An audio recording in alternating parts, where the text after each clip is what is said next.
మీ మోకాల నొప్పులకు ఎటువంటి సర్జరీ లేకుండా ఎపియాన్ పెయిన్ క్లినిక్ అందిస్తున్న అత్యాధునిక చికిత్స.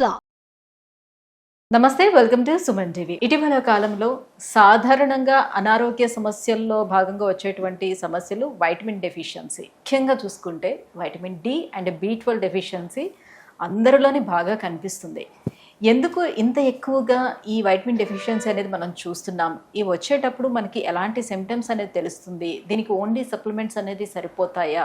సో ఎలా దీన్ని రెక్టిఫై చేసుకోవాలి? ఈ విషయాలన్నీ అడిగి తెలుసుకుందాం. మనతో పాటు ఉన్నారు general physician doctor Rajesh Shukla garu. Hello sir. Hello sir, vitamin D and B12 deficiency చాలా ఎక్కువ చూస్తున్నాం. ఎవరిలో కనిపించినా ఇదే మాట చెప్తున్నారు. బేసిక్గా ఈ వైటమిన్ డెఫిషియన్సీ వచ్చిందని మనం ఎలా తెలుసుకుంటాం? మనకు కనిపించేటువంటి లక్షణాలు ఏంటి, యాజ్ వెల్ యాజ్ ఎలాంటి టెస్టులు చేసుకుంటే తెలుస్తుంది? సో మీరు అన్నట్టు ఈ మధ్యకాలంలో హెల్త్ రిలేటెడ్ ప్రాబ్లమ్స్లో ఈ వైటమిన్ డెఫిషియన్సీస్ చాలా ఫ్రీక్వెంట్గా almost daily in every person చూడడం అనేది జరుగుతుంది. సో వాస్తవానికి దీనికి ఇంపార్టెన్స్ పెరిగింది around Covid time. So basically కోవిడ్లో అనాలిసిస్ ఒక ఇంటర్నేషనల్ స్టడీ చేసినప్పుడు ఎవరిలో కోవిడ్ ప్రొటెక్షన్ బెటర్గా ఉంటుంది, ఎవరు త్వరగా రికవర్ అవుతున్నారు, ఎవరికి ఐసీయూ రిక్వైర్మెంట్స్ తక్కువగా ఉన్నాయి, ఇలాంటి దాని గురించి డిస్కస్ చేస్తున్నప్పుడు వన్ ఆఫ్ ద ఫ్యాక్టర్స్ అక్కడ హైలైట్ అయింది వైటమిన్ డి. నేను కూడా ఒక పార్టిసిపేషన్ చేశాను ఈ కంట్రిబ్యూటరీ ఎఫెక్ట్లో. సో దాంట్లో అర్థమైంది ఏంటంటే ఎవరికైతే పుష్కలంగా వైటమిన్ డి లెవెల్స్ ఉంటాయో వాళ్ళల్లో quick recovery, least amount of effects, ventilatory support requirement తగ్గిపోవడం, ఇలాంటివన్నీ గమనించారు. సో అప్పుడు వైటమిన్ డి యాక్చువల్లీ ఒరిజినల్గా bone and muscle cartilage or musculo skeletal సిస్టమ్కి పనిచేసే విధంగా ఎప్పుడు కూడా మాకు స్టడీస్లో నేర్పించింది. దీనికి ఇంకా ఇంపార్టెన్స్ ఉంది.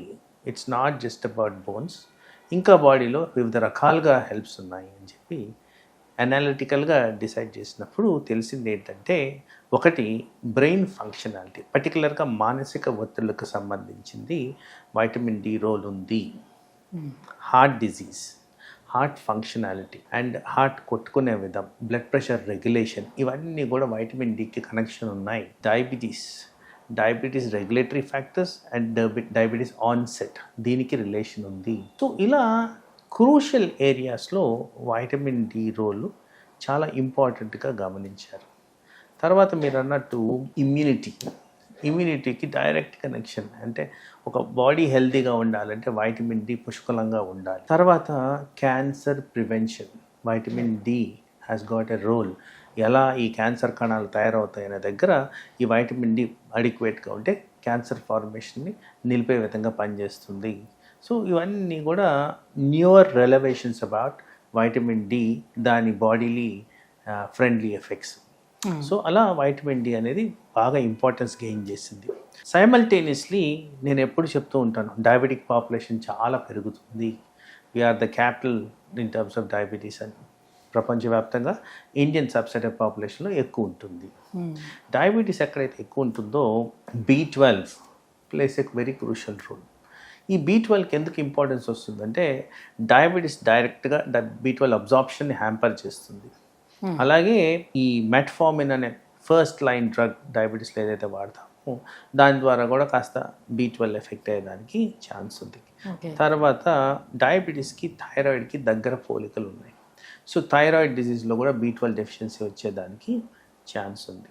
సో ఇలా డిఫరెంట్ రీజన్స్తో B12 డెఫిషియన్సీస్ కూడా మనకి ఫ్రీక్వెంట్గా కనబడుతుంది. మరి అసలు యాక్చువల్లీ ఎందుకు ఇవన్నీ సడన్గా డిప్రవేషన్లో ఉన్నాయి, ఎందుకు కనపట్లేదు అని చూస్తే, వాస్తవానికి ద నేచర్ ఆఫ్ ఫుడ్ మనం తినేది, ఆ food it's not nutritious anymore. ఇది వరకు ఉన్న న్యూట్రిషన్ వాల్యూస్ ఆ ఫుడ్లో లేవు. దేంట్లో ఏ వైటమిన్ ఉంటుంది అలాంటి అవగాహన ఏం లేకుండా రుచి బాగుందా లేదా అనేది మాత్రమే చూసుకొని తినటం అనేది స్టార్ట్ చేసిన దగ్గర నుంచి ఈ ప్రాబ్లమ్స్ అనేది స్టార్ట్ అంటారు. Correct, absolutely.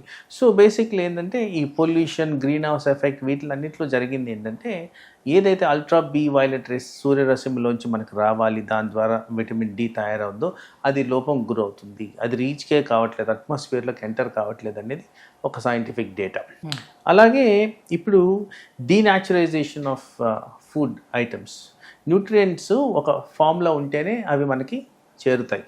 మనకి highly processed, highly chemicalised, highly stored food తీసుకుంటున్నప్పుడు న్యాచురల్లీ డిప్రవేషన్ ఆఫ్ వైటమిన్స్ అనేది జరుగుద్ది.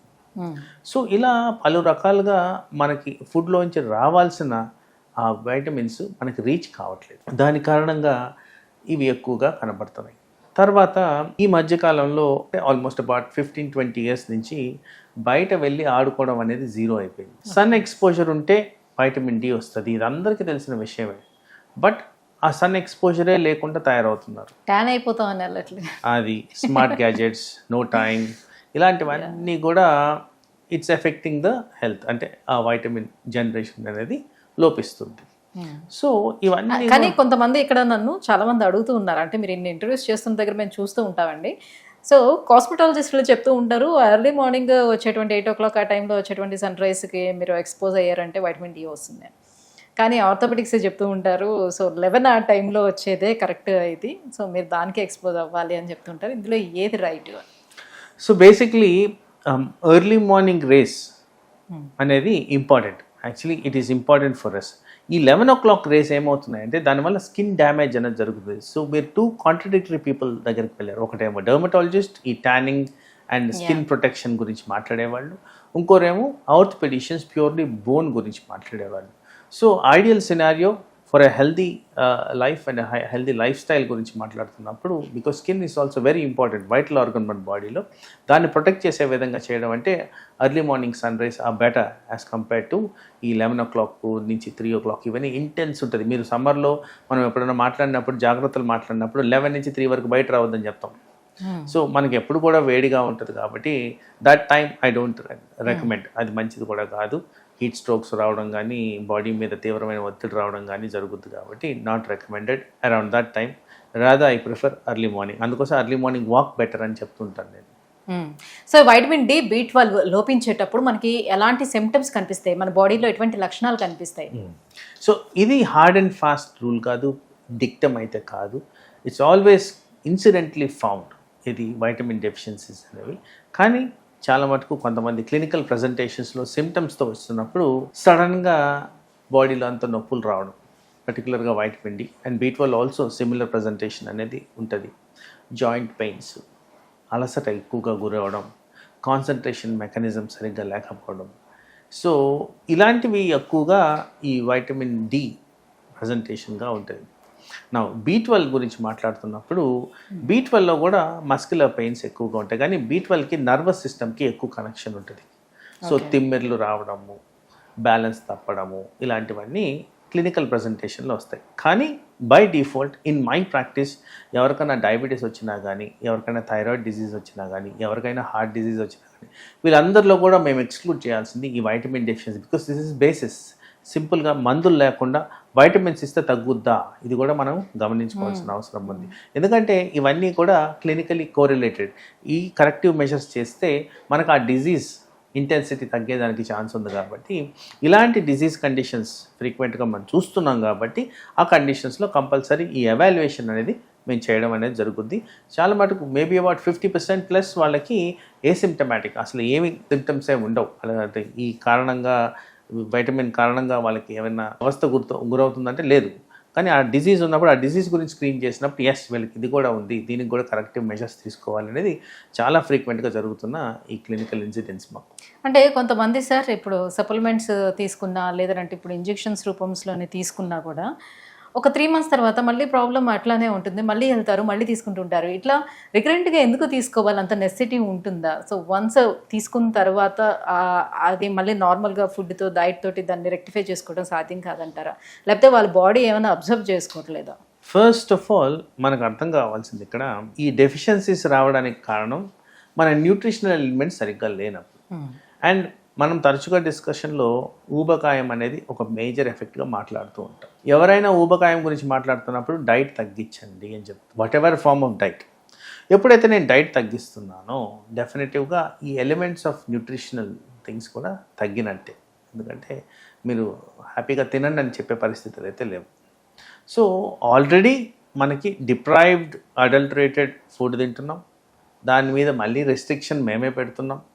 సో దాని కారణంగా సస్టైన్డ్ సప్లై ఆఫ్ సప్లిమెంటేషన్ లేకపోతే డెఫినెట్లీ డెఫిషియన్సీ అనేవి కనిపిస్తూనే ఉంటాయి. సో ఇట్ ఈస్ ప్రాబబ్లీ ఆ ఫుడ్ చైన్ ప్రాపర్గా చేసుకోగలిగితే మనకి ఈ ప్రాబ్లం రాకుండా, అంటిల్ దెన్ మనం ఈ సప్లిమెంటేషన్ అనేది కంటిన్యూ చేయాలి.